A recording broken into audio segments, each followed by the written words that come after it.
What's up, HyperFast Nation? On this episode of the show, we've got a big-time real estate producer, leader of a real estate team in the DC area that in 2021 will do somewhere between 180 million to 200 in volume. Looking to hopefully expand that going into 2022.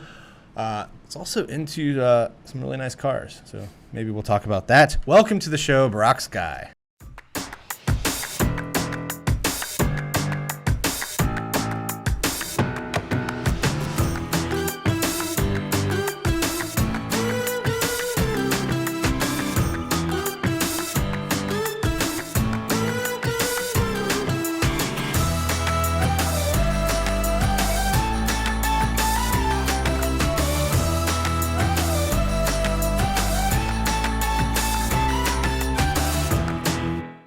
Thanks for inviting me and organizing this. It's awesome.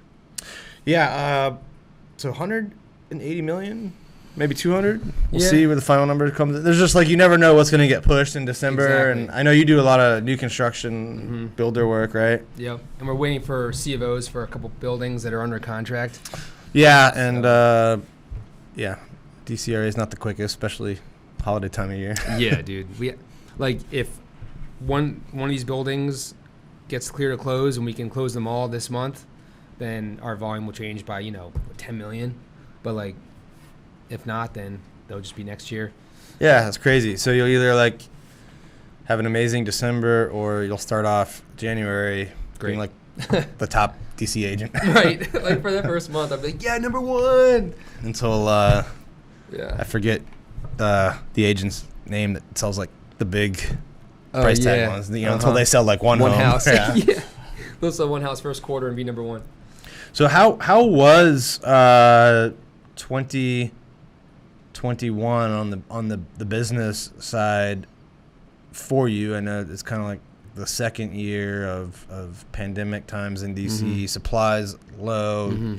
DC's weird. You work with a lot of builders, so I'm sure delivery times have been shifting with the supply chain stuff. How's the last year been? It's been a kind of whirlwind, really trying not to have any expectations for anything and just kind of rolling with the punches, not getting excitable. So, right. And preparing all clients for anything.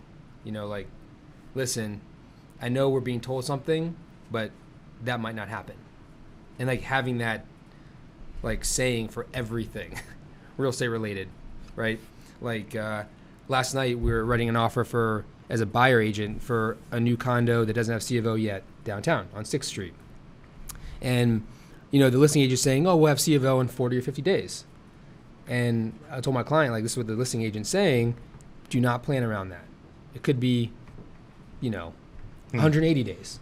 We don't know. Right. Just really trying to drive it home to all clients, sellers and buyers, about anything's possible. Don't have expectations, and just be open to rolling with the punches.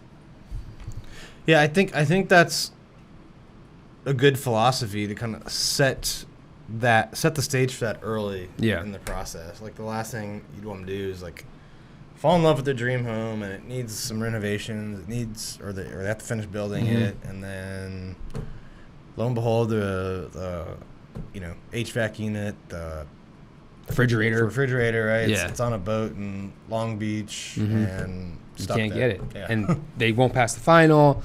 And and your buyer's got the moving trucks out front. You know what I mean? It's just the market right now doesn't care about your life. They don't care that you have movers. They don't care that your kid's school starts this date. Nobody cares but you. You're trying to get that to your clients as nice as possible. Yeah, not everyone's probably wanting to hear that message. Right. They don't. That's why you got to finesse it, And but how has it been? How many people are on your team now? So it's 8. That includes me and Anna in the 8. Okay. And I just hired 2 new agents. But even getting licenses, getting your license is taking forever. So now. 10 licensees. So once they are fully onboarded, Right. 10 licensees. Okay. Well, my staff's licensed too. Okay. So I just hired my 5th employee. So 15 total bodies. Right. 10 agents and 5 staff. Yeah, and that's like, you know, I think that's about what our numbers are in terms of the ratio of supporting staff to salespeople. And I think really like having one person in the support role for every 2 salespeople, you know, maybe 3 max as you're getting bigger is a good number. Because like if you want the sales agents to be productive, and especially in a competitive market, They got to be selling. yeah, they need that support. Right. So, but how have you like trained, I guess, or passed on this idea to the agents of setting the expectations for your clients? I think expectation setting in this market is huge. Huge. So it definitely not the easiest thing, because lots of times, you know, when we have our team meetings every Tuesday, you're not sure if what you're saying is sinking in. Right. Especially we're still doing Zoom meetings, not in person, and it's hard to connect. You know, lots of times you don't know if they have a window open on their laptop. They're not looking at me, looking at, you know. I think there's actually ways to monitor that on Really? Zoom. Yeah. I gotta explore that. I think there's something in there that can let you know if they've Move the wind, like moved into behind another something else. Yeah. I gotta look into that, because like you don't know if it's sinking in, right? And I'll like ask a question and then no one answers. I'm like, so I try my best to you know, be repetitive, say the same important topics every week, so hopefully it sinks in eventually. And then having more than just me available to help when there's an issue. So like Anna and I share the same mentality for, you know, how we operate our businesses, and they can call me or Anna, and then my operations manager, same thing. So they have 3 people they can call to get the same answer. So being available whenever they need help or have issues. But we're working on a what do you call it? Like a book for our team, like a handbook, right? That has like our belief system, our you know, down to like contract checklist, like just everything that we want to be able to finish first quarter this year to give out, and actually have like our agents sign the handbook. So we can be like, listen, man, like you signed this, like this you signed this agreeing that we're all on the same page and how we want things done, you know? Right. Like a little bit more of a commitment in regards to, you know, having that same vision and presenting the same vibe to our database and our clients. Yeah, I think that's key to standardize, and I talked about this on the episode with Rob. I don't know what number that is, but we just did that one recently. But standardizing as much of the process as you can, and I kind of use the analogy like it's not as easy to do as, like, let's say making burgers at McDonald's. It's real estate. Everything is different. There's going to be the situations where the moving truck's outside and the occupancy permit didn't come in yet or whatever. But I think the more you can standardize it and get your agents used to, you know, doing repeatable processes, the better equipped they'll be for when stuff goes wrong. And the more quickly you can grow. Right. What are the growth plans for the team and trajectory? Because I remember, I think when you spoke at the HyperFast event, or we're on the panel, the first one. I think first 2. Yeah. Which, by the way, if you're listening, the 4th one's coming up in Boca Raton, Florida, February 1st and 2nd. We're going to teach real estate agents how to grow, scale businesses, build teams, build repeatable processes. 2 days. We got some amazing speakers lined up. It's hfasummit.com for tickets and information. Again, that's hfasummit.com. But yeah, I think when you spoke at that first one, I think maybe you were, or the second one, you were just crossing 100 million. So it was a couple of years ago. Now you've doubled. Right? Yeah. What was the key from going from 100 million to 200 million? So that wasn't growth in agents. It was growth in agent current agent productivity. Okay. And that was really it, you know, and that's what, because then I was focusing on that. Like I want a small team with a few high producing agents. Right. But now you still have a cap with that, right? You need bodies to continue to grow. And now when we switch over to Zillow Flex, that now is kind of our trajectory. My team has been performing really well in terms of in Zillow's eyes for what they follow. And hopefully, I think in a few days here, this month, they're going to decide about redistribution. And looks like we're on the path to get 15% more. So I kind of want to grow with the flex trajectory. It kind of has given us a path to grow. That's why I hired these 2 new agents. What kind of cap or I guess what kind of level maybe do you think the productive agents on your team get to? So my average, I mean, Anna's going to do 90 million this year, probably. So her aside. That's a lot. It's a lot, yeah. And she did 74 last year. Like Nick Vezaga, Josh Warner, like these guys have been with me for a while. Like they're doing like 10 to 20 million a year, which is great. Yeah, it's solid income for me, for them. They're busy enough to they know their stuff, right? They don't require a lot of help from me anymore. And they're still growing. Like I hope that next year they'll both be between 20 and 30 million. What do you think's the difference between Anna 90 million and then these guys 20 million? I think. And how do they? That's a great question. You know, I think Anna has a really big network here. Right.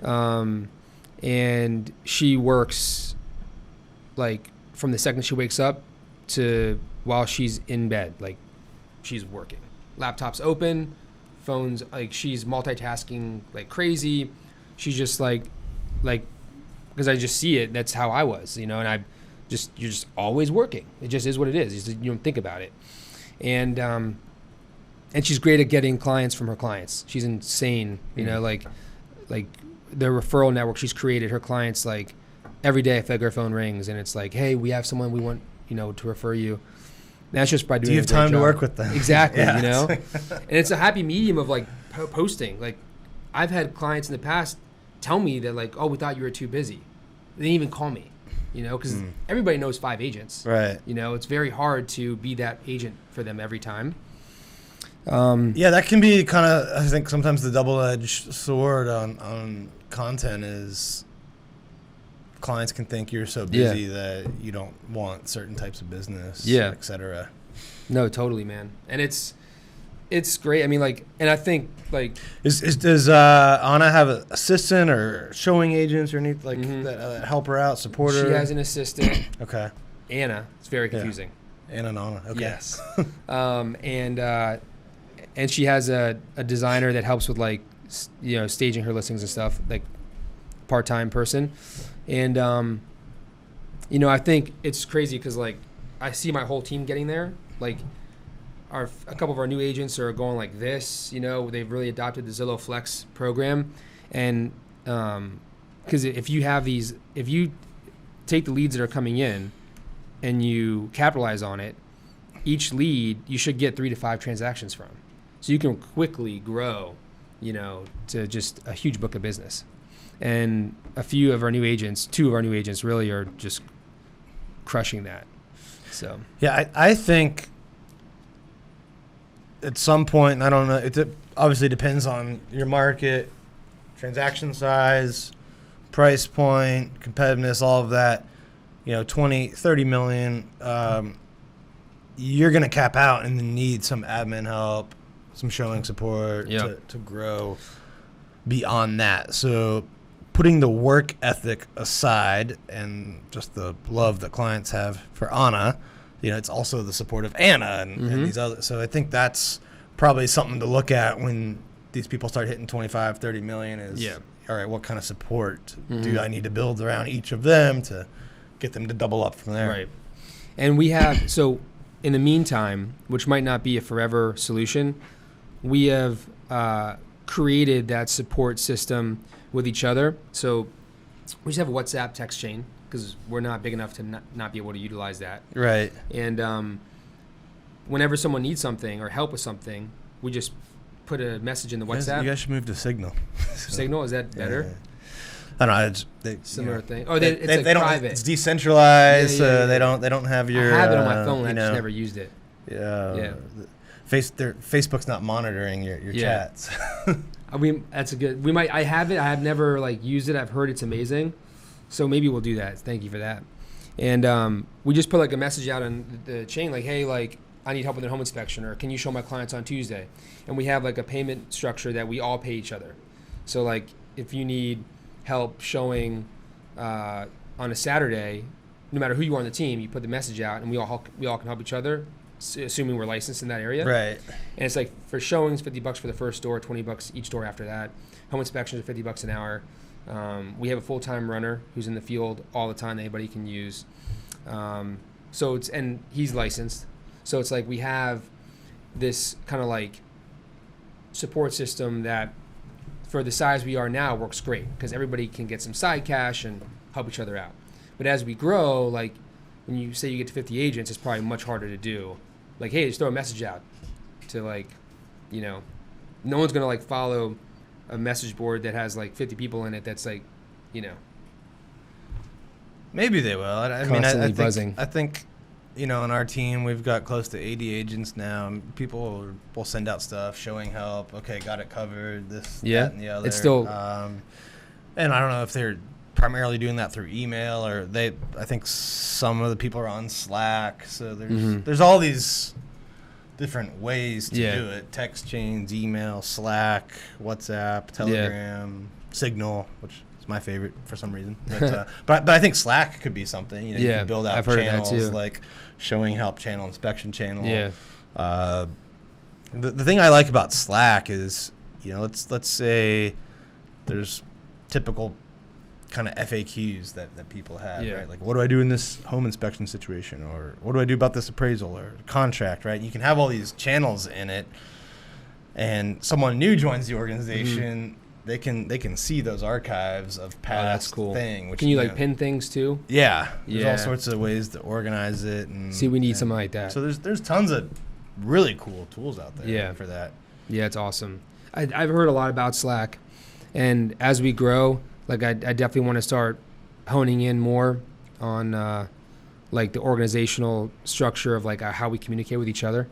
Like we have like the only systems we have now are Boomtown and ZenList, and that's really it. And are you? I think you on Brokerment or no? You well, were? we were before Boomtown bought them, and now Boomtown just bought them. Okay. So we might reincorporate it back in. I think they have their own e-sign program too. We use DocuSign. Right. So I don't know. I mean, Long & Foster has its own commission tracking back end, so it's like, how many of the same thing do you need? Right. There's a lot of. You can quickly have this like system creep. Right. Where you add this thing, then you add this, and now you have like 5 redundant systems. And you're billing. Do some of the same things, but quite a little. This different. has one extra thing, And Boomtown, I don't know how long. I don't even know if Boomtown's great. Like if every single agent uses all the functionality out of it, but like if they're just using it for like having their client list, there's things that cost $20 a month that would do that rather than $4,000 a month. So we're trying to explore like different systems because the website, no one's gonna like use our website like to search Boomtown's website. They'll use Redfin, Zillow. That's why we got ZenList to hopefully help, keep them off of those sites once they become our buyers. It's hard to build a like IEX site or something that is going to be better than what billion-dollar companies are putting out and constantly making better and better. Yeah, ZenList is pretty good. We just started using it, but have had great success with that so far. What? So you said going from 100 million to 200 million, it was like about improving the productivity of the team members. Beyond 200 to your next jump up is going to be about adding more people. What about getting to the 100 million? What were the keys to getting to doing 100 million. That's a huge number, by the way. Just that alone. Like how that was mainly what's the keys just to that? me growing my personal business. Okay. So when we got to that 100 million mark, I was about 95 million. Once we got to like 150, I was like 95 million. But when we were at 100, I was probably like 70, 74. Right. And like, so it's really my personal business growth. But looking back now, that really took away from accelerating the rest of my agents because I was so focused on my own business that like, I was expecting them to just grow like I grew. Right. Which isn't realistic. So now I want to like have been and want to keep focusing more on the growth and be much more selective with my own business. Like I don't care anymore that, I'm going to do 100 million myself. When you're a team, like no one cares. No one even knows that. Right. So it's like, I've really started to enjoy working with developers, like actually enjoy it. And that's kind of and then like select clients that, are friends, family, past clients, whatever. So that's kind of where my time's been gravitating towards. What's the developer business like? Like working with like counter developers, single family developers. I've enjoyed the process. How many of those guys are you working with now? Man, sounds like a lot. the list is probably like 25 or 30. Yeah. But it all depends because these guys work with lots of different agents depending on who brings in the deal or whatever the circumstance of that deal is. So, but I enjoy building the relationship with them, like a meaningful relationship that has like intention in like an actual friendship, not just like, oh, you sold your one house and I probably won't talk to you again for 5 years, right? Right. This is like a constant relationship growth, and I like enjoy that. I'm a social guy, and a lot of these developers have become like very good friends of mine outside of work, and that's been the most fun part of it all. And I also like seeing something through, like helping with the design, helping with like modeling the floor plans to what the market demand is, really like feeling like I'm invested in it with them. And, when something sells, I'm like, oh, wow, that's partly because I said to build this product. Right.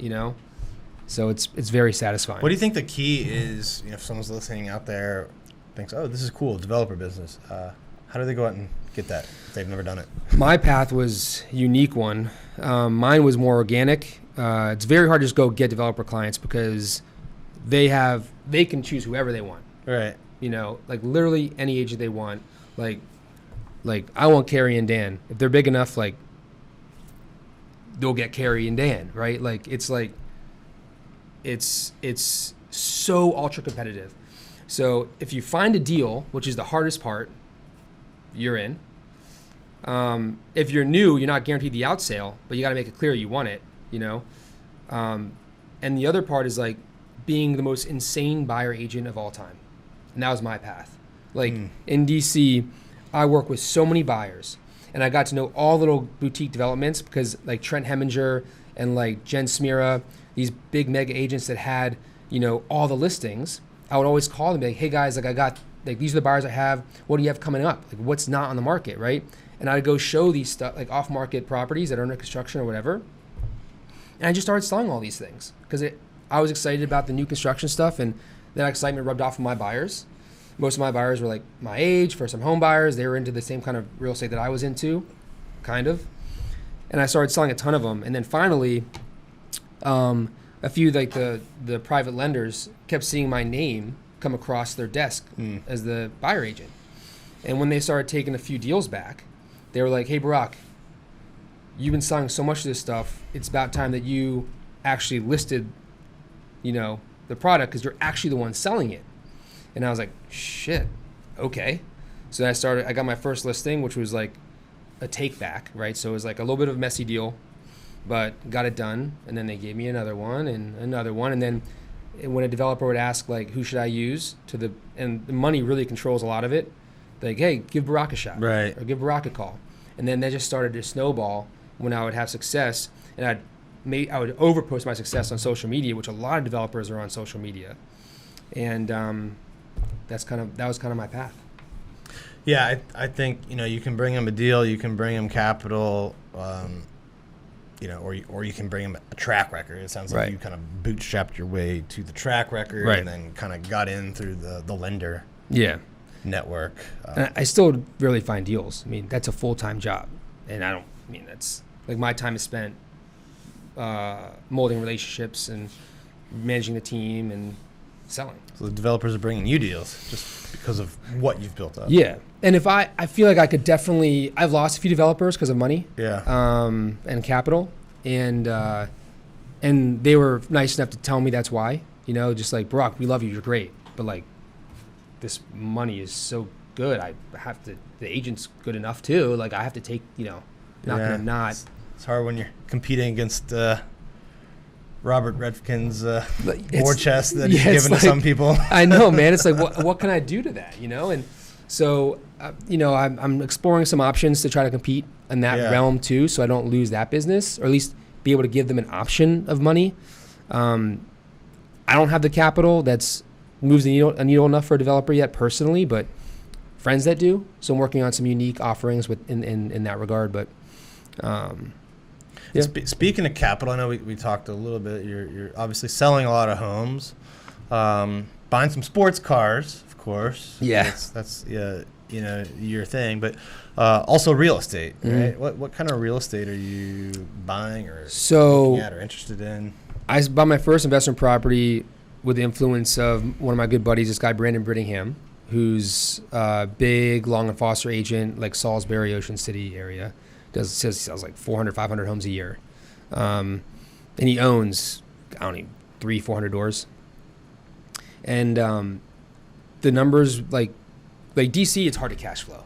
Right.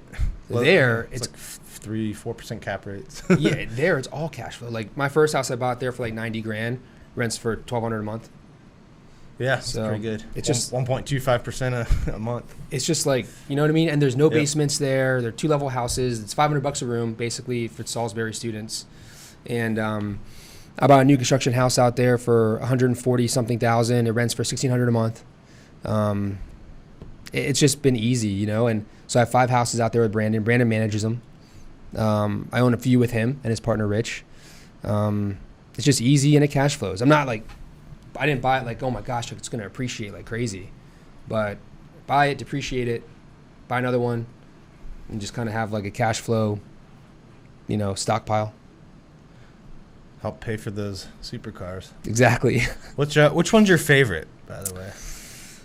Oh, they're so different. Probably my first one that I bought, which is 2006 Ferrari F430 Spider. It's like a mechanical car, no navigation system. Oh, wow. Yeah. Like no, it's just raw, like single clutch F1 shifter. So like when you shift it, it's like jerks, and I put exhaust on it. So it's loud and smell the gas. Like you just reek of gas when you're done driving it. It's an actual escape. It's like when I'm going skiing or something, like I can't talk on the phone. I'm just focusing on driving. Right. It's a great like mental, almost like a weird way to meditate. I don't know. Awesome. Well, you selling $200 million with just a few number of people, and develop relationships. You need the break, I'm sure. Yeah, dude. Yeah.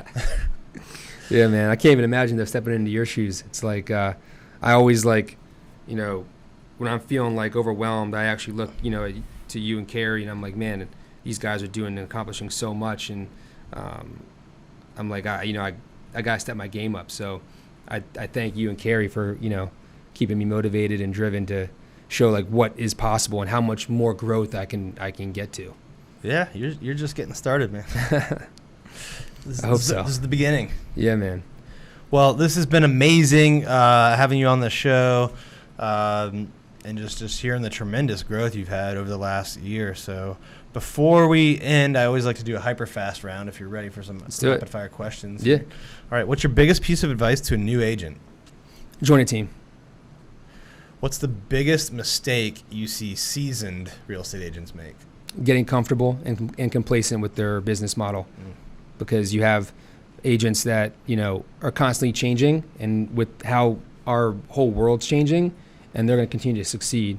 But when you get comfortable, before you know it, you'll be like, why are my numbers going down? Because you're doing the same thing. Yeah, good one. What's the biggest challenge you've had in business, and how do you overcome it? Biggest challenge was tackling my ego and realizing that I was my biggest roadblock. All right, when you're not selling homes or working on the team, what do you do for fun? Drive supercars. Drive supercars.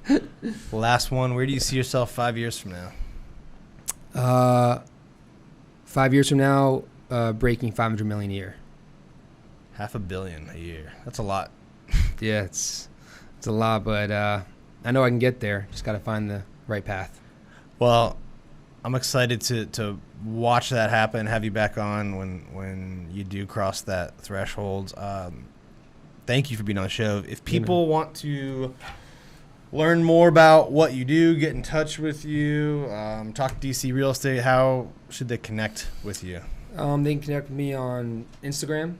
My handle is just Barak Sky, BARAKSKY, or on our Sky Group Instagram, which is _Sky_group, and or email me, Barak@theskygroup.com. Just do Barak Sky. It's too many keys with those underscores. It's Barak Sky. Yeah. That's easy. Yeah.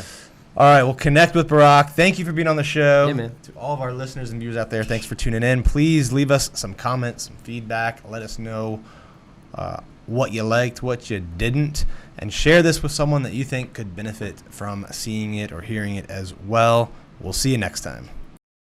Thank you for tuning in to this episode of the HyperFast Show. Subscribe to us if you want to make sure you get the latest and greatest HyperFast shows. And remember, we love reviews. Reviews help us bring better and better guests and improve our shows. So give us the good, the bad, and the ugly. We hope you enjoyed the show, and we will see you next time.